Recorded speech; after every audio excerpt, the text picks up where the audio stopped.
awesome. It's just awesome. Every day is like, we talk about competition, and that's real. Everything we do, we're competing, no matter if it's in the meetings, no matter if it's in the individual meetings, no matter if we're in the weight room. Like, it's truly a competition, everything we do, but we're having fun with it, and it's about winning. Like, if you're a competitor truly to the core, like, this is exactly where you want to be. It's not fake energy, it's every day.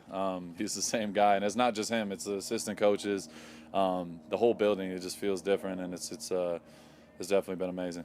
I just love that video of Pete Carroll out there with his players. Bill, what's the superlative? Pete's going to be out there until he's 120, out there helping out the defensive backs. They're most likely to improve. They add Pete Carroll. They add Geno Smith.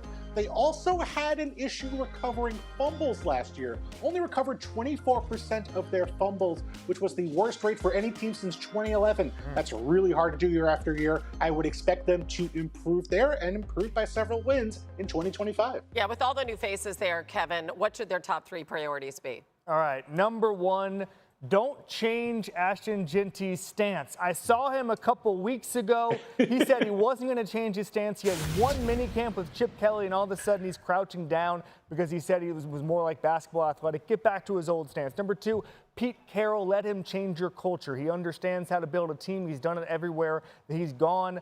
Let him do it. The Raiders need to reset. He's the guy to do it. But number 3 is let Geno Smith cook. I saw a number I was astounded by, which is that Geno Smith under Pete Carroll in his 2 seasons had 40 touchdown passes, traveling over 10 air yards. Last year, the Raiders had 9 of those. 9. That's it. That was second fewest in the entire NFL. And so already you're going to have an instant impact quarterback. There's a lot of things here where I think that the Raiders are just trying to get to the middle. Guess what? The Raiders would kill for the middle. It's been a long time. Yeah, their quarterbacks had the 3rd worst total QBR last season. It was no bueno. NFL. Well, and that's why this team is ready to pop. It's like using last year as a reference at this point. Like, it doesn't even make sense to, but like obviously we kind of have to.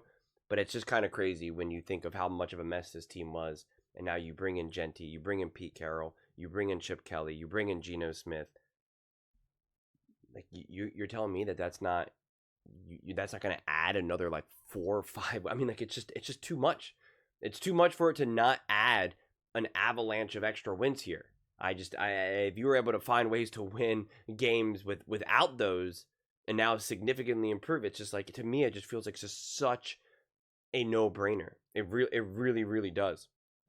And it's funny, the whole Ashton Genty, I made a video about this a couple days ago. It's very controversial. Not my video, but just the take of him changing his stance. And I get it. I argued both sides of the coin for that. I don't have a strong opinion on whether or not you change it or not. I'm not a one size fits all with that type of stuff. I do agree that you probably don't have to change it on day one.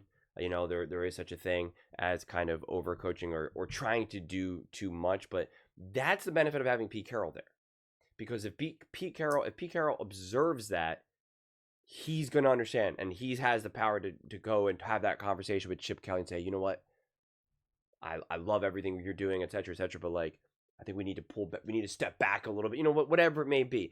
Pete Carroll has the clout, has the energy, has the intelligence, has the experience to be able to manage the team that way. And it's funny because it says let Pete Carroll change the culture, and that's what I've been screaming. It's like it's like, this is a new era, this is a new time. This is a new team, newish city at this point. Like, this is it. You're looking to build something new, something special, something massive, and a true winning culture in Las Vegas for decades now, right? Like, it's the future is today, right? Like, that's really what you're looking for, like, in the most generic sense. It's like, it starts today, let's go, and Pete Carroll, I really think, is the guy to kind of bring that in, because he is kind of this perfect balance of, old school, new school.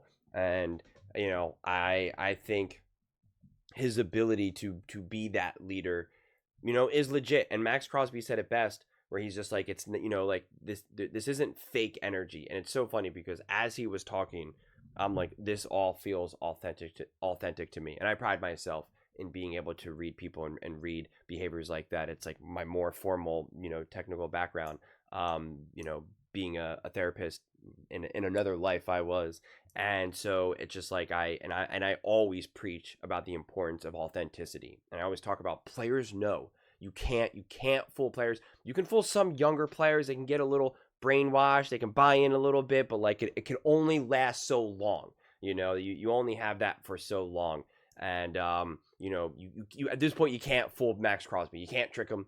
He's heard all the inspirational quotes and this or that, and where there's a will, there's a way, and it's all about the hard work and this. He's heard it all. So like you need the authenticity, and I can tell you that like a lot of times when coaches don't come off authentically, like you mentally check out. Maybe they can even be a great coach, but you're half hearing them because you're just like yeah. You just assume. You're just like yeah. I know. It's like when someone says look at that. It's a blue sign, and you're like, I know what the color blue looks like. I don't need to look at it anymore.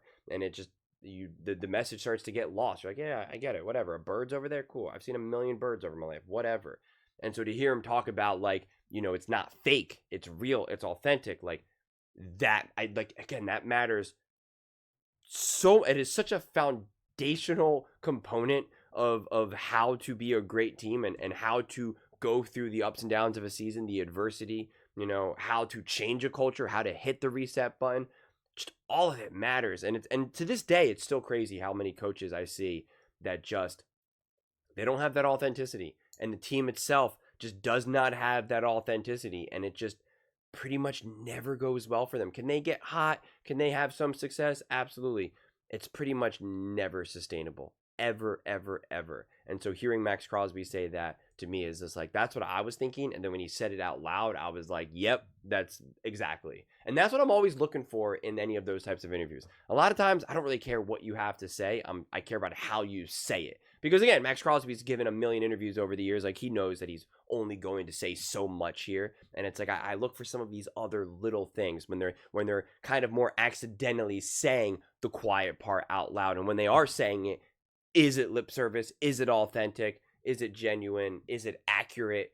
What's the story here? And yeah, man, I don't know. The more and more I hear, the more and more I believe about this team. And, I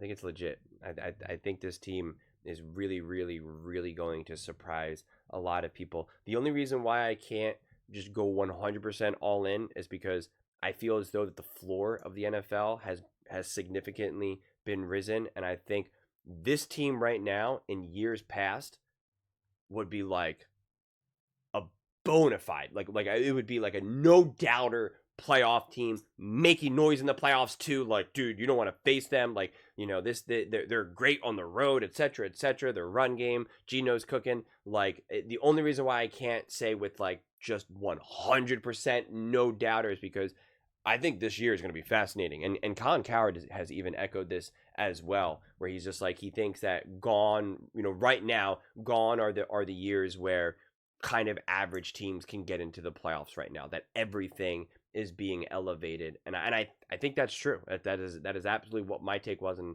I was surprised to hear Colin say that as well out loud. And so that's really what I'm thinking right now. So it's, to me, and this is honestly true for, pretty much every team out there, is outside of, except for maybe like the truly, truly elite teams who have, who are perennial conference championship teams. It's just like, it's going to come down to so many of these tiny little things. And it really will come down to like, you're beating the Chargers. The score is, it's a weird score, 21-19 for whatever reason. And you close the game out. Okay, you don't lose to a last-minute field goal. You close the game out. You convert that first down. Now you get to take a knee. It's all good. You didn't make a bad pass, and now you left 2 minutes and 2 seconds left on the clock, and so now they have a timeout and the 2-minute warning. Like, none of those weird, wonky stuff. And it's like, I feel like that's what it's ultimately going to come down to. And you win that game. You don't let it be a 2 minute and 1 second in the fourth quarter type of situation, and you win that game.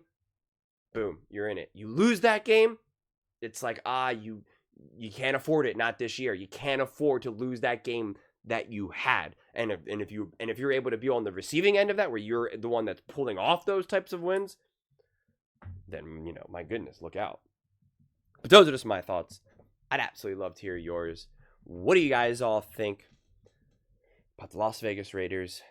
How confident are you in them? Are you excited about what you've been hearing so far? Let me know in the comments below. I read every single comment. It's whether you agree with me or disagree with me. Either way, let's get in some discussions. Let's get in some fights. But ultimately, let's just have some fun. And please do consider subscribing. We are building an amazing community here, and I absolutely love to see you part of it. I want to build something that we all genuinely feel connected to. Something that we're really excited to be part of. I think we're on our way to doing it. And please don't forget to give this video a thumbs up, as it really does help the visibility and the algorithm. Thank you so much. See you next time.